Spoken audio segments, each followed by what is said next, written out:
Live from New Delhi, you're watching DD India Newshour, India's voice to the world. I'm Ramesh Ramachandran. Coming up in the next hour. New York City votes for new mayor. Elections for governor of Virginia and New Jersey states will indicate U.S. political mood ahead of midterm elections next year. I look forward to representing those New Yorkers and look forward to fighting for every single dollar this city is owed.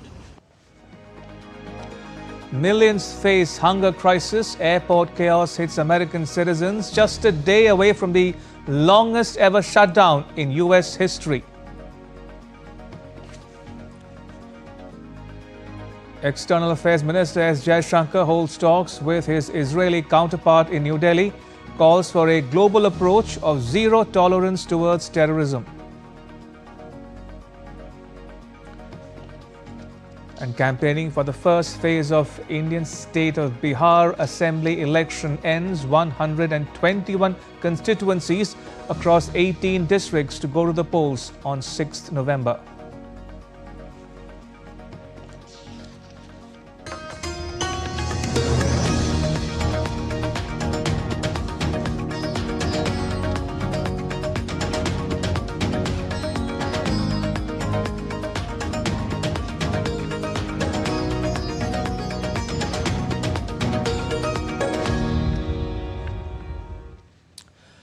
Tuesday is D-Day for New York City, as it will be the first major election since President Trump returned to the White House for his second tenure. The states of Virginia, New Jersey and California are also going to the polls.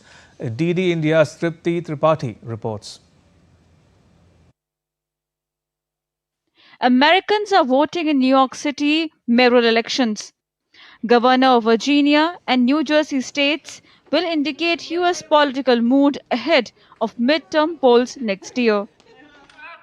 In New York City, the spotlight is on a high-stakes mayoral battle featuring Democratic frontrunner Zohran Mamdani, independent and former Governor Andrew Cuomo, and Republican nominee Curtis Lewa. But the race took an unexpected turn when President Donald Trump endorsed Andrew Cuomo, urging voters not to back Mamdani. In a surprising twist, Trump also disguised support for the Republican candidate Curtis Lewa, calling a vote for him a vote for Mamdani. Two recent polls show Mamdani holding a comfortable double-digit lead over Cuomo, energizing Democratic voters in the city. President Trump also encouraged every New Yorker to vote for Andrew Cuomo. There are many things that he will say and that he will do that will not actually bear out in the results within our own city. I will treat his threats as they deserve to be treated, which are the words of a president and not necessarily the law of the land. And too often we treat anything that he says by virtue of who's saying it as if it is already that law. And it is time that we have a mayor who stands up for New Yorkers each and every day, not one who's willing to sacrifice those New Yorkers so that they can stand up for themselves. Andrew Cuomo, meanwhile, pushed back against Trump's remarks, saying the president's statements were being exaggerated. Trump has also threatened to restrict federal funding to New York City if Mamdani wins, a warning that has stirred intense debate. New Yorkers voted for mayor with focus on safety, affordability, and future opportunities. It's really important that we have a mayor that represents all types of New Yorkers and makes New Yorkers a place where everyone can thrive and work and live happily, healthily, and safely. I think we need a candidate, or I think we need a mayor that's going to bring New York forward and get things done with experience and bring some unity and calm. We don't need things that are going to shake things up too much. In California, voters are deciding on new congressional maps that could shift the political balance. The states of Virginia and New Jersey will elect new governors. In New Jersey, Democrat Mikey Sherrill faces a razor-thin race against a Republican challenger. In Virginia, early voting began on October 25 and ended on November 2. These contests offer more than just political results. They are early indicators of America's political pulse ahead of the next general elections. Tripti Tripathi's report for DD India.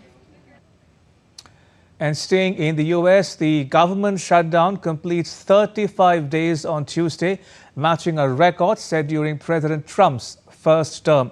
If the shutdown continues into Wednesday, it will become the longest ever shutdown in U.S. history. Republicans and Democrats lawmakers continue to blame each other for the standoff. Meanwhile, food assistance for the poor has been halted for the first time, and U.S. government workers at airports are going without pay.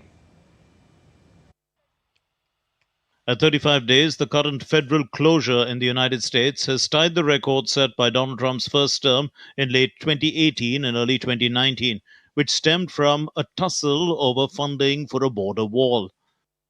And with the completion of 36 days, a new record of the longest government shutdown in American history is in the making. The U.S. Congressional Budget Office said that if the government shutdown lasts for a while, the country's real GDP in the fourth quarter will decrease by 1 to 2 percentage points. Flight delays are growing worse nationwide due to staffing shortages among air traffic controllers and TSA agents. The political stalemate persists as Republicans and Democrats remain gridlocked over a government funding solution. It's not about who wins or who loses or who gets blamed in all this. It's about the American people. And they have taken the American people hostage in a way that they think benefits them politically, but at the consequence and the cost of what's going to happen to the American families if this government shutdown continues. Democrats demand that Trump negotiate with them over expiring healthcare tax credits before they agree to open the government. Democrats do not want a shutdown. We stand ready to work with Republicans to find a bipartisan compromise, and the ball's in their court. Crucially, 42 million Americans who rely on federal food benefits through the Supplemental Nutritional Assistance Program, SNAP, will receive only about half of their monthly benefit in November. SNAP funding ran dry over the weekend. Following a federal judge's ruling, U.S. administration is sending partial SNAP benefits to states for November. At the heart of the fight is money to help Americans cover health insurance under the Affordable Care Act, better known as Obamacare. Those subsidies, a lifeline for more than 20 million people, are set to expire at the year's end. And unless Congress acts, premiums will skyrocket when the new sign-up period opens on Saturday. The U.S. government shut down much of its operations on October 1, as deep partisan divisions prevented Congress and the White House from reaching a funding deal. Bureau Report, DD India. Across the Atlantic, in a pre-budget speech on Tuesday, British Finance Minister Rachel Reeves said that she would do what is necessary to protect the country against high inflation and high interest rates as she weighs whether to increase taxes in the 26 November budget. Citing uncertainty over tariffs and stubbornly high inflation amongst other challenges, Minister Reeves said her annual fiscal update would be for growth with fairness at its heart and a budget that supports businesses to create jobs and to innovate.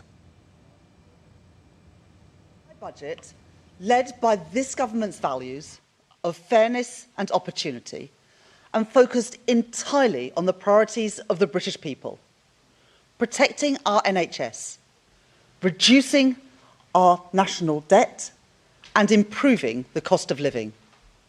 The continual threat of tariffs has dragged on global confidence, deterring business investment and dampening growth. Inflation has been too slow to come down as supply chains continue to be volatile, meaning the costs of everyday essentials remain too high. And the cost of government borrowing has increased around the world, a shift that Britain, with our high levels of debt left by the previous government, has been particularly exposed to. In a significant diplomatic engagement, India and Israel held high-level talks in New Delhi to further strengthen their growing strategic partnership. Discussions covered key areas such as cooperation and regional security, with a strong focus on combating terrorism and promoting stability. India's External Affairs Minister S. Jaishankar held talks with visiting Israeli counterpart in New Delhi on Tuesday. The two leaders reviewed progress across key areas of bilateral partnership and reiterated a strong stand against terrorism. India and Israel have a strategic partnership, and particularly in our case, the term has a real meaning. We have stood together in testing times, and we have created a relationship with a very high degree of trust and of reliability. Our two nations face a particular challenge from terrorism. It is essential that we work towards ensuring a global approach of zero tolerance towards terrorism in all its forms and manifestations.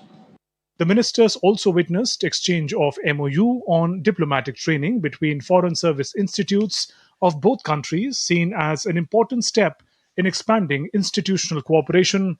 Minister Jaishankar emphasized that India supports the Gaza peace plan and remains committed to stability in the region. We welcome the return of the hostages and the remains of those who unfortunately lost their lives. India supports the Gaza peace plan and hopes that it paves the way for a durable and lasting solution. Stressing that radical extremism is a shared threat, Israeli Foreign Minister Saar condemned Pahalgam terror attack in Jammu and Kashmir. Radical terror is a mutual threat to Israel and India. We strongly condemn the horrific terror attack in Pahalgam. In the Middle East, Israel faces a unique phenomenon which I call terror states. The radical terror states of Hamas in Gaza, Hezbollah in Lebanon, and Houthis in Yemen have established themselves over the past decades. Uprooting them is necessary for the security and stability of our region. Calling India a global superpower, he voiced strong interest in further deepening a long-term strategic partnership. I believe that India is the future. I told you that. India is the world's largest democracy and the fastest growing economy. India is a global superpower. Israel is a regional powerhouse. Our nations already shares a warm friendship. Our goal is to build a long-term strategic partnership between Israel and India. The visit underscores New Delhi and Tel Aviv's continued alignment on security, technology, and regional stability as the two nations look to shape a stronger future together. Bureau Report, DD India. India and Mauritius reached a new milestone in their privileged and strategic partnership. On the special occasion of Our Pravasi Divas, India's High Commissioner handed over a cheque for $25 million in budgetary assistance to Mauritius's Prime Minister Naveen Chandra Ramgoolam.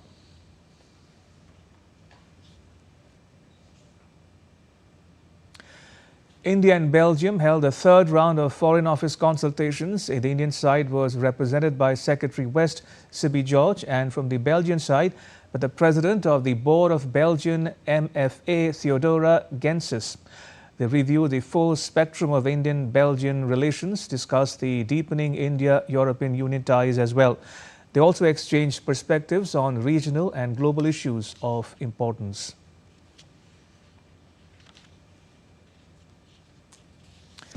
Still to come on DD India Newshour. The city of Pokrovsk in Donetsk region becomes a key flashpoint in the Ukraine-Russia conflict. Former US Vice President Dick Cheney dies aged 84. And the third edition of Pravasi Parichay, organized by the Indian Embassy in Riyadh, Saudi Arabia, concludes.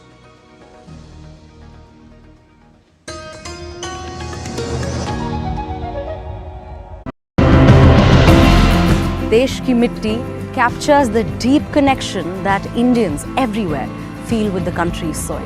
But today, this land and the communities that directly depend on it both face grave threats. We uncover stories of innovation and resilience that are trying to safeguard this soil for the future generations. When we follow what the scientists recommend, we end up spending less. I now use less fertilizers, but I'm getting better yields. These kinds of structures, they actually help keep the water in the landscape, allowing it to sort of seep into the groundwater and contribute to maintaining groundwater level. 99% of the cases that I've seen, cause for urgency is not satisfied. The project is innovative. They are maintaining our beach like a clean city.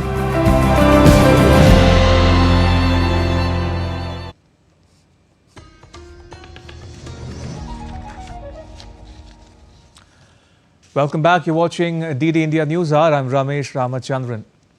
Fighting has intensified in eastern Ukraine, where both Russian and Ukrainian forces are engaged in some of the most active battles of the more than 3-year-old conflict.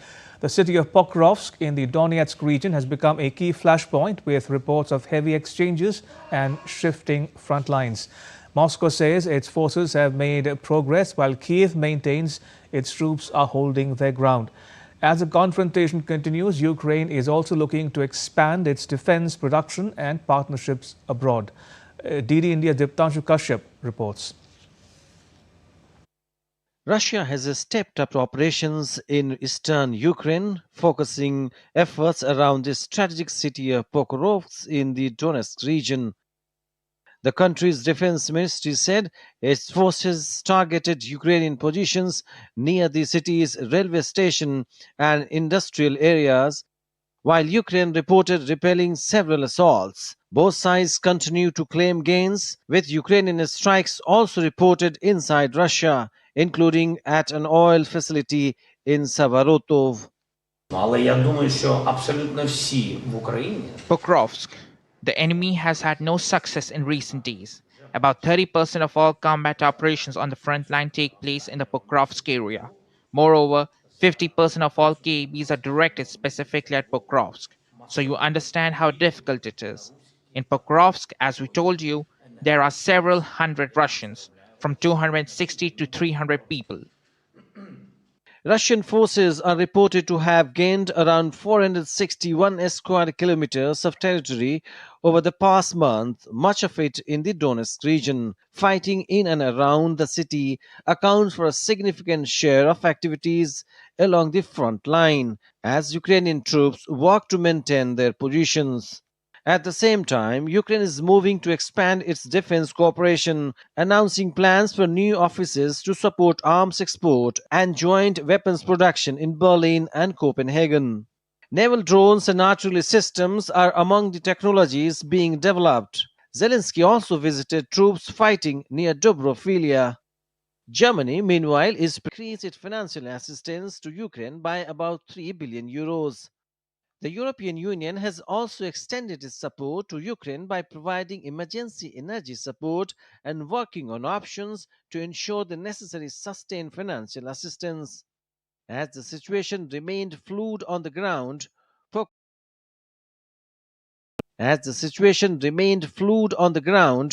Pokrovsk continues to serve as a focal point in the broader military confrontation. Devtanshu Kashyap's report for DD India. Russia's President Vladimir Putin marked National Unity Day in Moscow by laying flowers at the monument of Kuzma Minin and Dmitry Pozharsky in the Red Square.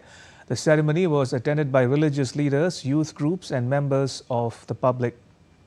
National Unity Day, introduced by President Putin in 2005, replaced the Soviet-era celebration of the Bolshevik Revolution.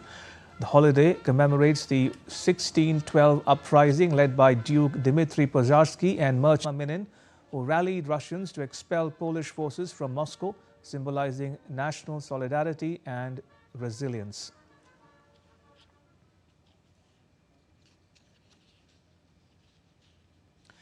In Finland, around 1,000 workers and operators of T-Oil gasoline stations fear losing their jobs as banks begin enforcing the US and UK sanctions on Russian oil major Lukoil, which owns the chain. The uncertainty has left independent station operators struggling to keep their businesses running. The Finnish banking sector has started freezing T-Oil payments despite a transition period until 21st November granted by the US Treasury.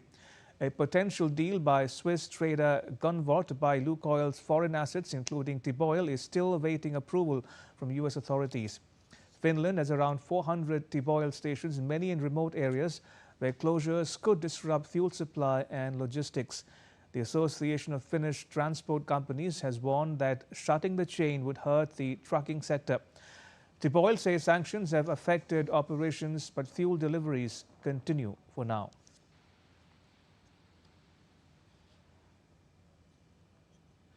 In Britain, a high-profile legal victory for far-right activist Tommy Robinson. A judge on Tuesday cleared Robinson of a terrorism-related offence stemming from his refusal to give the police access to his phone during a stop at the Channel Tunnel Shuttleport in July last year. Judge Sam Guzzi ruled that officers may have unlawfully targeted Robinson because of his beliefs and what he stood for, raising serious questions over the handling voters onto London streets in September in one of the UK's largest far-right rallies. Their evidence. I walked out of this court last year at a cost of £53,000 with a not guilty. I've just walked out again.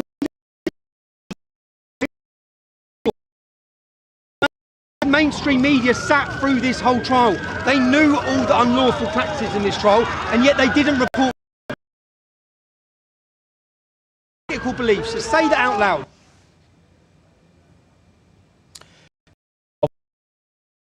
Of pneumonia and cardiac and vascular diseases on Monday night local time. He also held the position of White House Chief of Staff earlier in his career. He was the 46th Vice President of the US. He served alongside President George W. Bush for 2 terms between 2001 and 2009. He also held the position of White House Chief of Staff earlier in his career.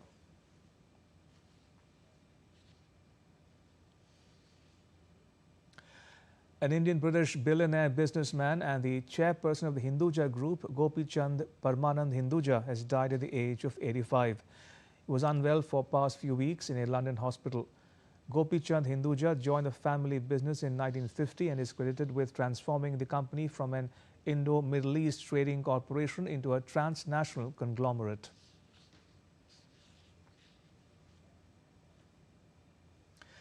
The Embassy of India in Riyadh, Saudi Arabia held the 3rd edition of the Pravasi Parichay on Tuesday after a week-long exercise began with enumeration on 4th November and will continue until 4th December.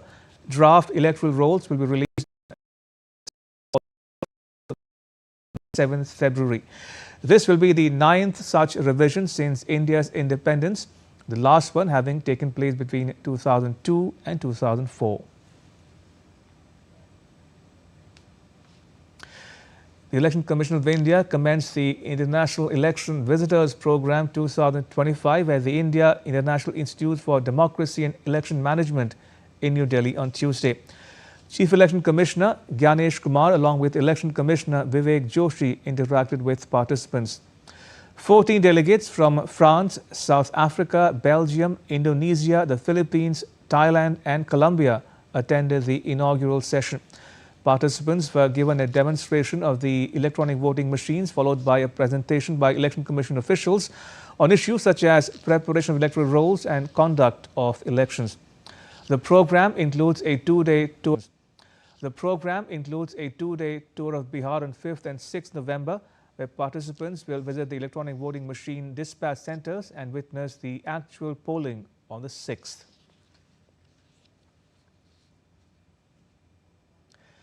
Campaigning ended for the first phase of Bihar Assembly election on Tuesday. Campaigning closed in 121 constituencies spread over 18 districts. Voting for first phase of election will be held on 6 November, while voting for phase 2 of the election will take place on 11 November and vote will be counted. Constituencies spread over 18 districts. Voting for first phase of election will be held on 6 November, while voting for phase 2 of the election will take place on 11 November and vote will be counted on the 14th. On the last day of the campaign, leaders from various political parties held a public rallies to woo the voters. Home Minister Amit Shah held a rally in Darbhanga. BJP's leader and Defence Minister Rajnath Singh was in Raghopur seeking votes for the NDA's candidates. Among the opposition parties, Congress leader Rahul Gandhi addressed the public gathering in Aurangabad. The Congress was seeking votes for his party's candidates in the state.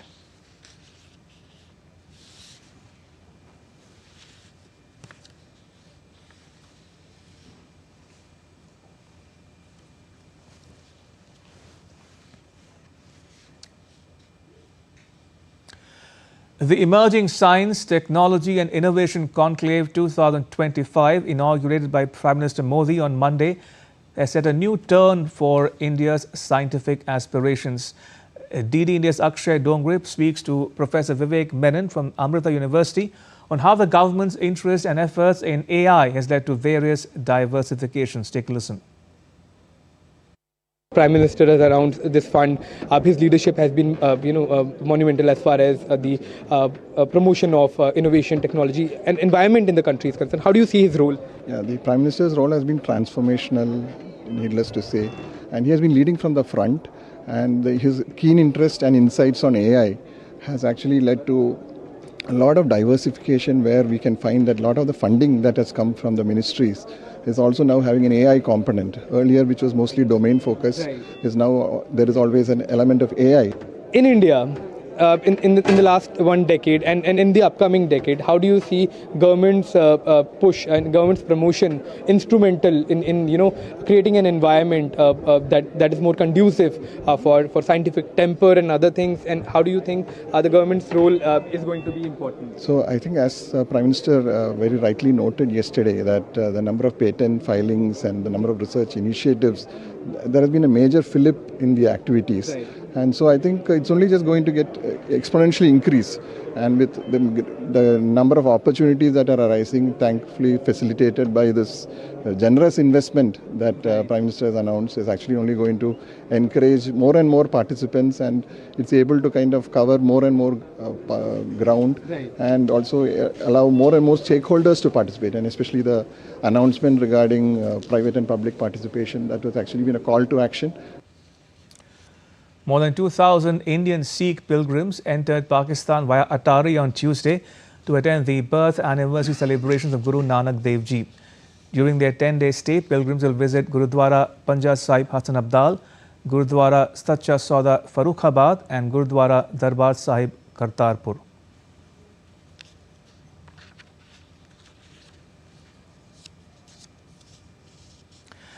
And now take a look at what else is around the world.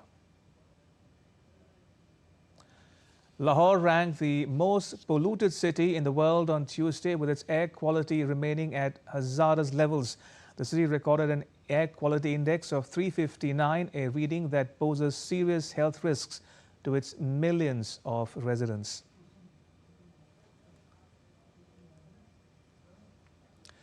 French cement maker Holcim's Lafarge unit went on trial on Tuesday. In Paris.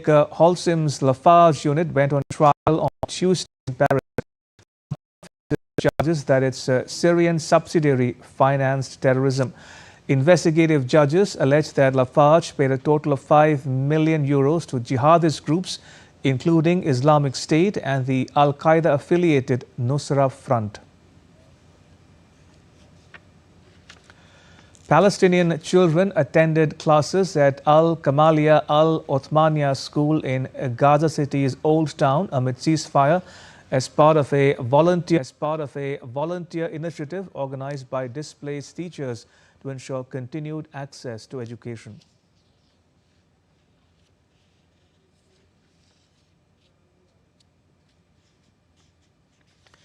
Still to come on DD India Newshour. An expert take on what Tuesday's elections in the US mean for the fortunes of political parties there.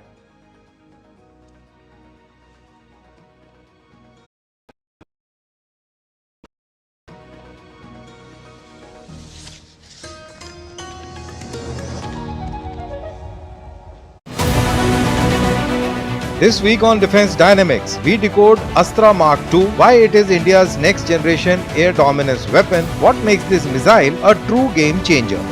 We analyze the force multiplier in the sky, India's mid-air refueling aircraft and their critical role in sustaining air power.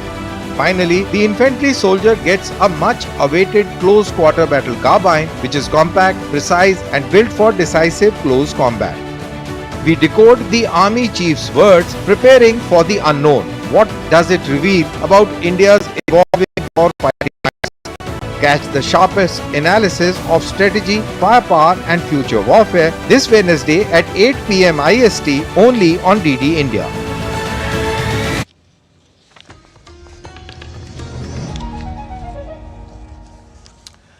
Welcome back. You're watching DD India News Hour. I'm Ramesh Ramachandran. A quick recap of the headlines. New York City votes for new mayor. Elections for governor of Virginia and New Jersey indicates U.S. political mood ahead of midterm polls next year.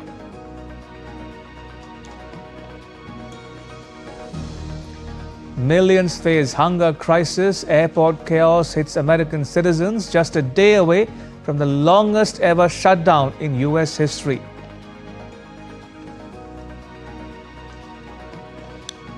External Affairs Minister S. Jaishankar holds talks with his Israeli counterpart in New Delhi, calls for a global approach of zero tolerance towards terrorism.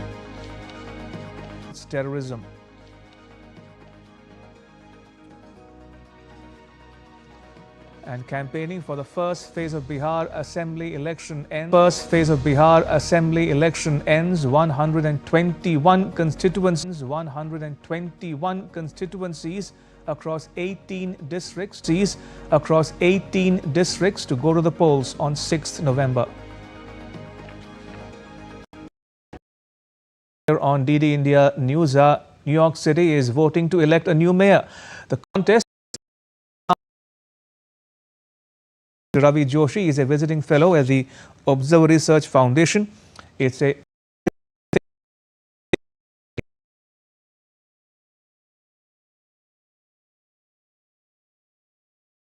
day in the US. New York City is place in the world. So it's a very significant amount of money that this mayor will be handling, and he is already promised to use it for the welfare of the citizens of New York, like thousands of taxi drivers. He's going to introduce an insurance scheme for them, and he is also introducing, childcare and student welfare measures. With this, Democratic Party is now taking a swing towards left of center, and he's positioning himself as a democratic socialist candidate. Right. Which Trump is repeatedly calling him as a commie. He is not a communist, but he is a democratic socialist. And he has clarified this several times. A socialist is one who will distribute the wealth equitably and to ensure greater welfare measures. He is not going to control the means of production of wealth. He is not going to be a communist like that. And that kind of communism is dead. And to call him a communist is absolutely a canard, which is to basically put fear in the minds of the rich and the wealthy in New York City. So the social media is full of both anti and pro Mamdani trend. Indeed. Yes, but right now the trends are Mamdani is heading for a victory. Indeed. Now, besides being the first Muslim and the youngest mayor of New York City, Mamdani could also become the first Indian origin mayor of the city. Mr. Joshi, how has Mamdani's Indian heritage or ethnicity influenced his campaign? Is it a factor at all? And how does that play into an anti-immigrant sentiment that's sweeping the U.S.? Yes, Mamdani is partly Indian because his mother Meera Nair is an Indian. Okay, his father is born in he was born in Kampala himself. His father is Mahmood Mamdani, is from Uganda. He's a professor at Cornell University. So that Indian trait is very much there, and the most important thing, as you rightly said, he is an immigrant. And now, in the time of such anti-immigrant outrage by the Republican Party, and particularly fueled by Trump, who has been sending National Guards to round up the immigrants in California or in Portland or various other cities. Mind you, this has led to a serious backlash in so many cities across the United States. In about 70 cities across the United States, hundreds of thousands of people have protested against these measures by Trump, authoritarian measures by Trump. So to say that there is an anti-immigrant wave, which was fueled by the Republican Party, the so-called white rural rage was basically anti-immigrant. But I have seen the reality. The same white rural population cannot do without immigrant workers. Whether it is in the Californian, wine farming or various kinds of agricultural activity, it is immigrant labor who is always employed. And by throwing them out, it is seriously affecting the economy already. Right. So it is not a very, very wise thing that Trump is doing, but this is an emotional issue on which he has come to power. So he will continue that.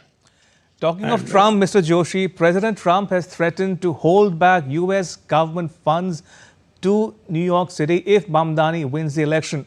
Is that just election rhetoric? Do you think he will do it? And isn't he a native of New York City, Trump? Yes, of course. Trump is very much a product of New York City. And Mamdani makes a repeated indication of that, reminds the people of New York that Trump is from your city, So they should remember that this Frankenstein was actually created by the New York City itself. And now about the cutting down the funds for New York City, Trump has repeatedly said that, and he is likely to do it. He has done it on so many of his irrational statements. He has actually done it. He has he has sent National Guards where they were not required to go, against the state governments and the state governors' resistance. He has done all that. So he is likely to cut the New York City funding to the bare minimum. But the New York City, if Mamdani succeeds in winning the election, and if he puts 2% taxes on the millionaires of New York, he will be sufficiently well funded in carrying out his socialist agenda. So I don't think there will be any serious threat to that. Okay, fair enough. Now, the elections take place on a day, Mr. Joshi, when the U.S. government shutdown completes 35 days. Now, if the shutdown continues into Wednesday, it'll become the longest ever in U.S. history. Would the shutdown influence voters in Tuesday's elections, you think? Yes, I'm sure it would influence voters because this shutdown has already laid off hundreds of thousands of people who are on the central government, union government's payrolls. They have lost their salaries. And so there's a serious amount of distress that this shutdown is causing.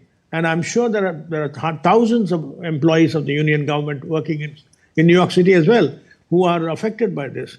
And this is also affecting the small scale industries who depend upon the government funding. So there's a great upheaval because of this longest period of shutdown by the union government. And of course, the Democrats have taken a very strong stand in order to get Trump back to implementing Obamacare and medical aid for the poor. So it is actually the Democrats are pushing back against Trump's outrageous anti-poor, anti-people measures. Indeed. And they're forcing him to come back to the socialist measures which were promised and which were implemented by President Obama. And if I may remind our viewers, Mr. Joshi, the last time the U.S. government shut down for 35 days was during President Trump's first term in office in late 2018 and early 2019. The quarrel then was over President Trump's demand for a border wall, which the Democrats refused to fund. The quarrel this time around is over the expiring subsidies, as you said, for the Affordable Care Act. The Democrats want President Trump to extend Obamacare subsidies before agreeing to open the government. Now, my question to you is the following. Is the onus of breaking the deadlock on the Republican or Democratic Party or both? Shouldn't the buck stop with the Trump government? Of course. The buck should always stop with the president. The president has to take the decision. This kind of President Trump has been very, very obstinate and stubborn in sticking to his stands, however irrational they are. So this has led to so much of tension between the federal government and the states already. And this has led to serious tension within the administrative system, where thousands of people have lost their jobs, and they were unable to fulfill the social welfare measures which the federal government had taken up because of the loss of jobs. Right. And finally, the buck, as you rightly say, has to stop with President Trump, and he has to make compromises. There has to be some kind of negotiated settlement on this, because I don't see Trump yielding on Obamacare, but he has to make some kind of settlement. Otherwise, this kind of a deadlock will continue with no easy end in sight. All right, we'll leave it there for now, Mr. Joshi. Thank you for joining us and sharing your thoughts and perspectives with our viewers at home and abroad. Thank you for your time. Appreciate it. Thank you.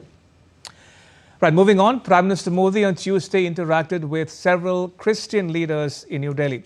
Sharing photographs of the meeting on X, the Prime Minister wrote, had a wonderful interaction with the head of the Syro-Malabar Church, Major Archbishop, His Beatitude Most Reverend Ma Raphael Tattil, His Grace Archbishop Dr. Kuriakos Bharani Kulangara, and others.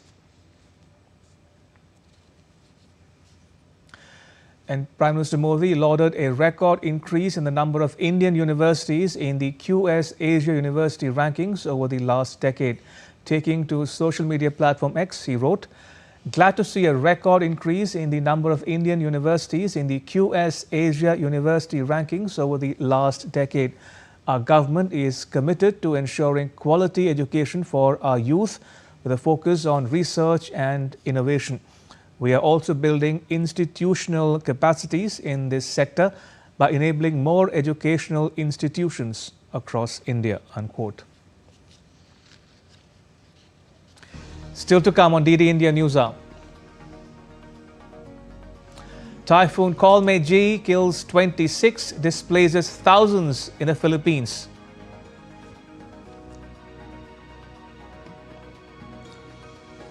British football star David Beckham knighted for services to sport and charity.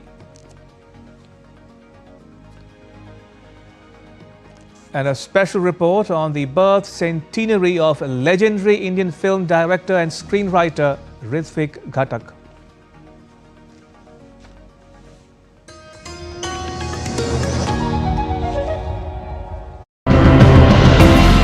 देश की मिट्टी captures the deep connection that Indians everywhere feel with the country's soil. But today, this land and the communities that directly depend on it both face grave threats. We uncover stories of innovation and resilience that are trying to safeguard this soil for the future generations. When we follow what the scientists recommend, we end up spending less. I now use less fertilizers, but I'm getting better yields. These kinds of structures, they actually help keep the water in the landscape, allowing it to sort of seep into the groundwater and contribute to maintaining groundwater level. 99% of the cases that I've seen, cause for urgency is not satisfied. The project is innovative. They are maintaining our beach like a clean city.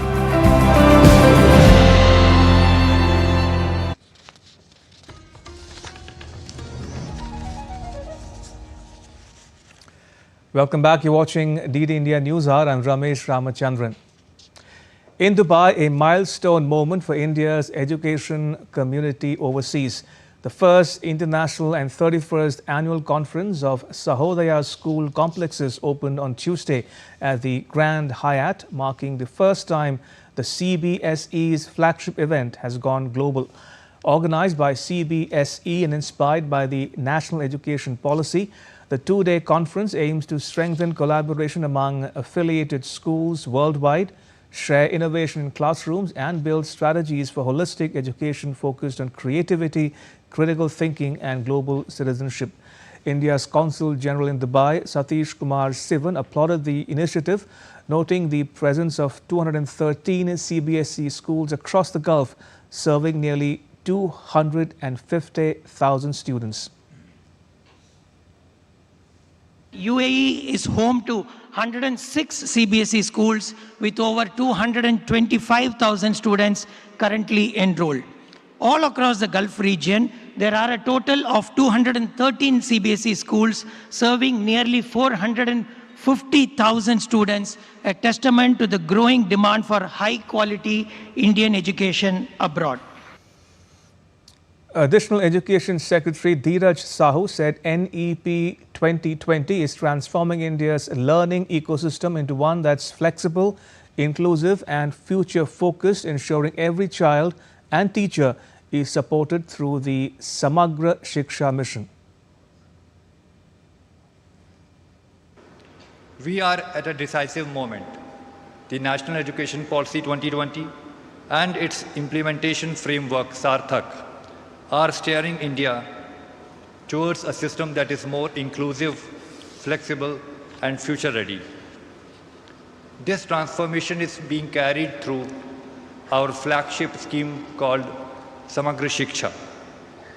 The scheme covers a wide array of activities from access and infrastructure to teacher training and learning outcomes.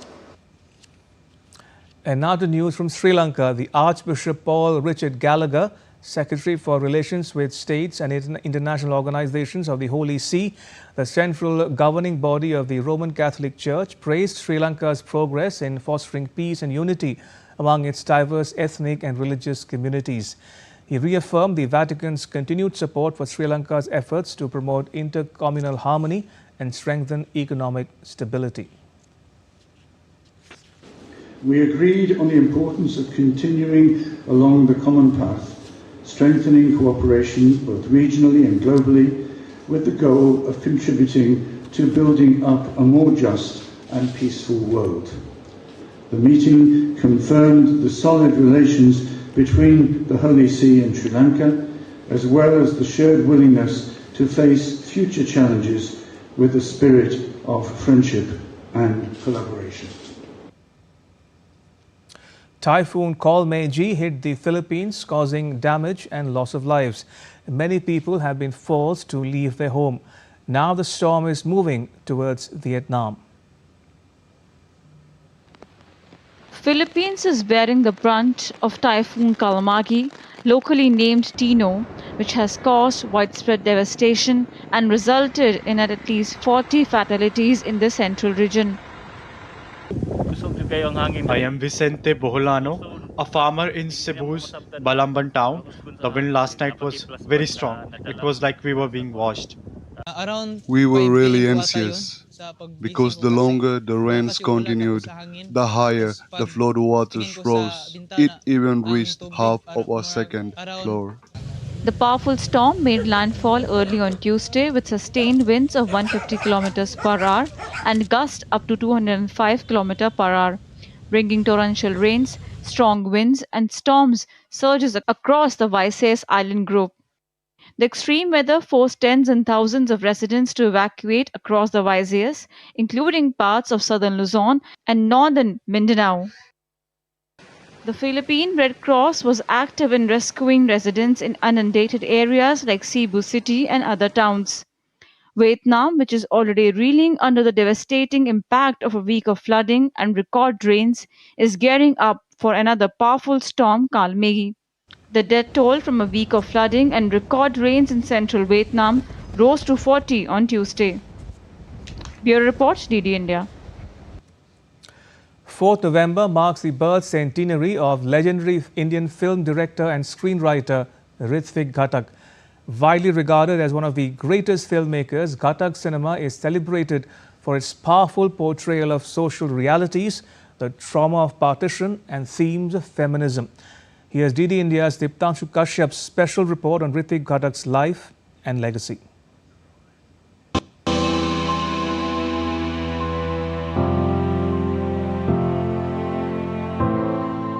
One of the greatest storytellers using the medium of cinema, Hrithik Ghatak's movies were a meticulous depiction of social reality, partition and feminism. He is considered by many to be one of the greatest cinematic voices of Bengal, along with Satyajit Ray, Mrinal Sen and Tapan Sinha.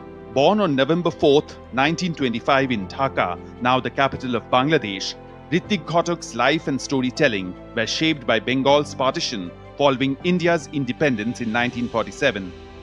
In 1951, he joined the Indian People's Theatre Association or IPTA, where he wrote, directed and acted in plays, while also translating renowned works into Bengali. He began his film career as an actor in the 1950 film Chinnamul. He made his directorial debut 2 years later with Nagorik, The Citizen. His other landmark films include Meghe Dhaka Tara, Komul Gandhar and Subarnarekha, each a poignant reflection of displacement, identity and resilience, and making it Ghatak's partition trilogy. He also directed the India-Bangladesh joint collaboration Titash Ekti Nodir Naam, or a river called Titash. Ghatak received the 1974 National Film Award for Best Story for Jukti Tokko Ar Goppo and the Certificate of Merit for the second best feature film for Subarnarekha. He was also a professor at Pune's Film and Television Institute of India, where he mentored a new generation of filmmakers, including John Abraham, Kumar Shahani and Mani Kaul, who carried forward his legacy of experimental and socially conscious cinema. Renowned Hollywood director Martin Scorsese once said of the auteur, Ghatak had an extremely refined vision of cinema, and his pictures were both visually and thematically dense and layered. 100 years later, after his birth, Hrithik Ghatak's voice continues to echo through the frames of his movies. Raw, poetic and timeless. Divtanshu Kashyap's report for DD India. One of Britain's most celebrated soccer players, David Beckham, was knighted by King Charles at Windsor Castle on Tuesday, recognizing his decades-long contribution to sport and charitable causes. The 50-year-old former England captain received the honour at the royal residence more than 20 years after he was awarded a separate royal honour recognizing his contribution to the sport. Beckham's illustrious career on and off the pitch has made him one of the most recognizable figures in modern sport. The former Manchester United and Real Madrid midfielder played 115 times for his country and captained the Three Lions for 6 years between 2000 and 2006. Former India cricketer Ravichandran Ashwin's much-anticipated foray into the Australian Big Bash League has been stalled by a knee injury, with the off-spinner ruled out of the entire season with Sydney Thunder. Ashwin suffered the injury while training in Chennai. He's undergone a procedure because of which he won't be a part of the tournament, which is set to begin on 14th December. The 39-year-old Ashwin, who retired from international cricket in December last year and then from the Indian Premier League in August, was set to play for Sydney Thunder in what was expected to be his maiden BBL stint.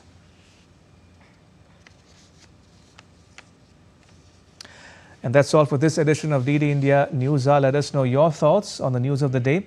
You can get the latest news and updates on the DD India mobile app. It's available on both Android and iOS platforms. You may wish to scan the QR code that's now on the screen to download it. And we'll be back with more news as it breaks here on DD India. I'm Ramesh Ramachandran. From all of us here in New Delhi, thanks for watching DD India Newshour.